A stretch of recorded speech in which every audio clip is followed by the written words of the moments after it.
जय हिंद बच्चों। मैं अनिल कुमार। स्वतंत्रता दिवस की ढेर सारी शुभकामनाएं आपको। और स्वतंत्रता दिवस मनाते मनाते हम एक अपना काम, जिसके बारे में मैंने आपको बताया था कि जनसत्ता न्यूज़पेपर की रीडिंग करेंगे और कम समय में आप तक पहुंचाने की कोशिश करेंगे। मुझे ऐसा लगता है कि न्यूज़पेपर को कैसे पढ़ना चाहिए और कैसे आप तक वो पहुँचे, आसानी से पहुँचे, जिसमें आपका टाइम कम वेस्ट हो, आप और सब्जेक्ट में उस टाइम का यूटिलाइज आप और सब्जेक्टों में भी कर सकें। इसके लिए एक मेरा नया प्रयास है। तो आइए शुरू करते हैं जनसत्ता पेपर की रीडिंग।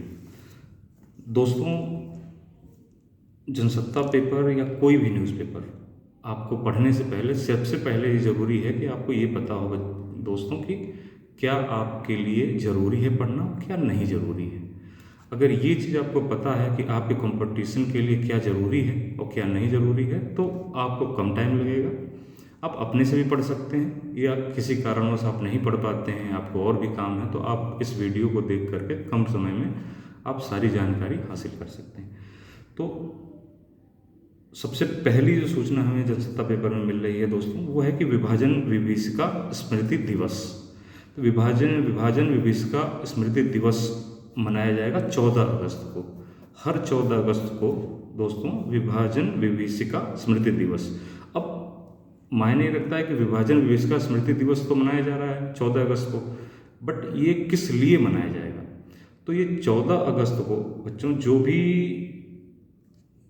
भी घटना हुई थी, जो लोग इसमें मारे गए थे, उनको सहानुभूति के लिए, उनको याद करने के लिए ये विभाजन विभीषिका स्मृति दिवस मनाया जाएगा 14 अगस्त से। इस बार से ये पहली बार है। तो इसमें क्वेश्चन कैसे बनते हैं बच्चों, ये मैं बता देता हूँ आपको कि क्वेश्चन बनाए कैसे जाते हैं, या यूपीएससी में या यूपीपीएससी में या अदर स्टेट के जो कमीशंस हैं, एसएससी है, और भी एग्ज़ाम्स हैं, वनडे एग्ज़ाम्स हैं, उसमें कैसे पूछे जाते हैं।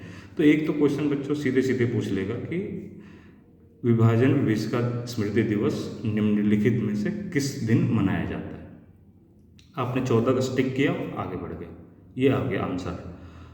अब इसमें एक क्वेश्चन और ये बन सकता है कि किस लिए ये मनाया जाता है। ये सीधे सीधे ये लिख देगा कि हाल ही में 14 अगस्त के दिन विभाजन विभीषिका स्मृति दिवस मनाया गया। यह किस लिए मनाया जाता है, 4 ऑप्शन बना के आपको दे देगा। तो आपको सीधे सीधे इसमें करना क्या है कि 14 अगस्त के संघर्ष, 14 अगस्त में जो बंटवारे में जो बलिदान हुए थे, उनके लिए ये विभाजन विभीषिका स्मृति दिवस मनाया जा रहा है। दूसरा, आजकल दोस्तों तालिबान और अफ़गानिस्तान की चर्चा खूब चल रही है। इस समय इम्पॉर्टेंट है और ये अगले आने वाले एग्ज़ाम में आना ही आना है, कोई ना कोई क्वेश्चन इससे ज़रूर आएगा।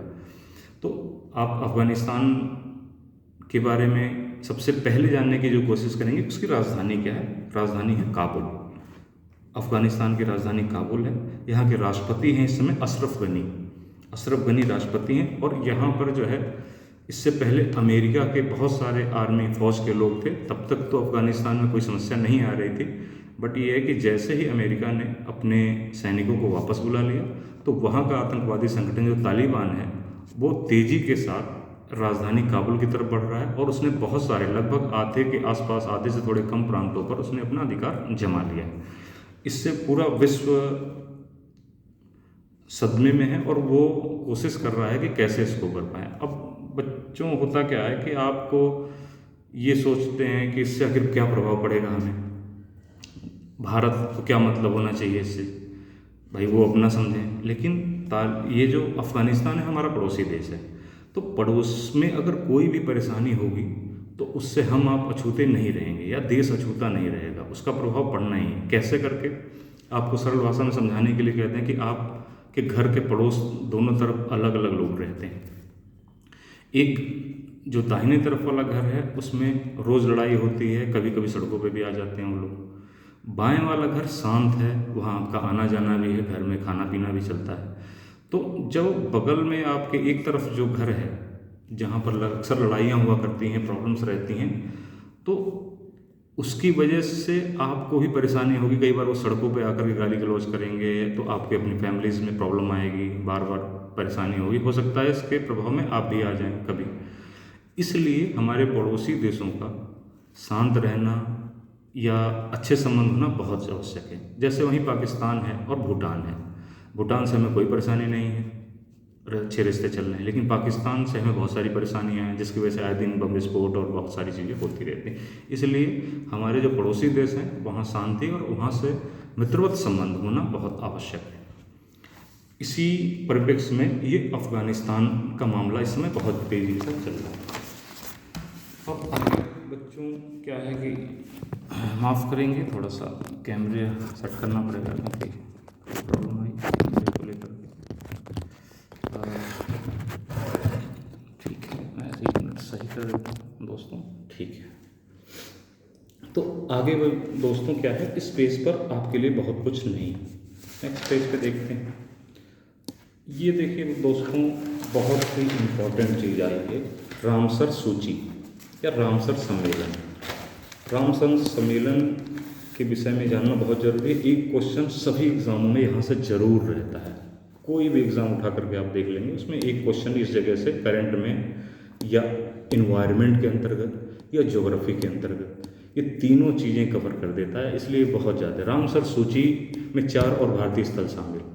मतलब आखिर रामसर सूची क्या है? तो दोस्तों, रामसर ईरान कैस्पियन सागर के ऊपर, ईरान के अंदर कैस्पियन सागर के पास में एक उनका स्थल है, एक जगह है रामसर जिसका नाम है। यहाँ सबसे पहले आर्द्रभूमि के संरक्षण के लिए, आर्द्रभूमि जो थोड़ी दलदली भूमि होती है उसके संरक्षण के लिए सबसे पहला सम्मेलन हुआ था यही रामसर 1971 में, 2 फरवरी 1971 के अंदर सबसे पहला सम्मेलन हुआ था रामसर में। इसीलिए इसको रामसर सम्मेलन के नाम से जाना जाता है। अब ये इम्पोर्टेंट अचानक क्यों है? ये इम्पोर्टेंट हमेशा से रहा है। क्यों? वेटलैंड डे या आर्द्रभूमि दिवस 2 फरवरी को मनाया जाता है। 2 फरवरी को वेटलैंड डे मनाया जाता है, जो बार बार क्वेश्चन पूछता है आपके एग्जाम में। तो अभी क्या है, 4 रामसर सूची में 4 स्थलों को शामिल कर लिया गया है और कुल हमारे जो स्थल हैं, भारत के जो कुल स्थल हैं, अब जाकर के 46 हो गए हैं। मतलब रामसर सूची में जो ईरान के अंदर रामसर जगह है, उसके नाम पर रामसर सम्मेलन हुआ था, उसमें 46 प्लेसेस जो हैं वो वहाँ पर हमारे शामिल कर लिए गए हैं। तो 46 सम्मेलन, अब ये जो 4 नए शामिल किए गए हैं उनके अंतर्गत को तो हरियाणा और गुजरात, हरियाणा के 2 प्लेस और गुजरात के 2 प्लेस, इनको शामिल किया गया है रामसर सूची है उसमें। तो आप हरियाणा के अंदर आएंगे तो हरियाणा के सुल्तानपुर एक जगह है गुरुग्राम के अंदर, और भीडवासा वन्यजीव अभयारण्य, मतलब सुल्तानपुर वन्यजीव अभयारण्य और हरियाणा में भीडवासा है, उसका नाम है भीडावास वन्यजीव अभयारण्य, भीडावास वन्यजीव अभयारण्य। तो ये 2 आपके हरियाणा के शामिल किए गए हैं। इसके साथ ही क्या है कि गुजरात के थोल एवं वाधवाना, गुजरात के 2 स्थल हैं, थोल और वाधवाना, ये दोनों स्थल शामिल किए गए। कुल कितने हैं? 4 सूची में शामिल किए गए। हरियाणा के 2 कौन? सुल्तानपुर और भीडवासा, और गुजरात के 2 कौन से? आपके गुजरात के आपके हैं वास करके थोल और वाधवाना, ये 2 स्थल। कुल कितने रामसर सूची में कितने प्लेस हो गए हैं भारत के? तो 46 यानी 46 प्लेस हो गए। ये आपका बहुत इंपॉर्टेंट क्वेश्चन है बच्चों। यहाँ से एक क्वेश्चन आपको हर एग्जाम में मिलेगा। कैसे करके मिल जाएगा? पूछ लेगा वो, कितने रामसर सूची में कितने भारत के स्थल हैं? 46। हाल ही में कितने शामिल किए गए हैं? तो 4। किन किन राज्यों से शामिल किए गए हैं? तो 2 राज्य, हरियाणा और गुजरात से। तो इससे आपका कोई क्वेश्चन बच के नहीं निकलेगा। इसलिए ये बहुत, रामसर सूची और रामसर सम्मेलन, वेटलैंड डे किस दिन होता है? तो 2 फरवरी को या 2 फरवरी को।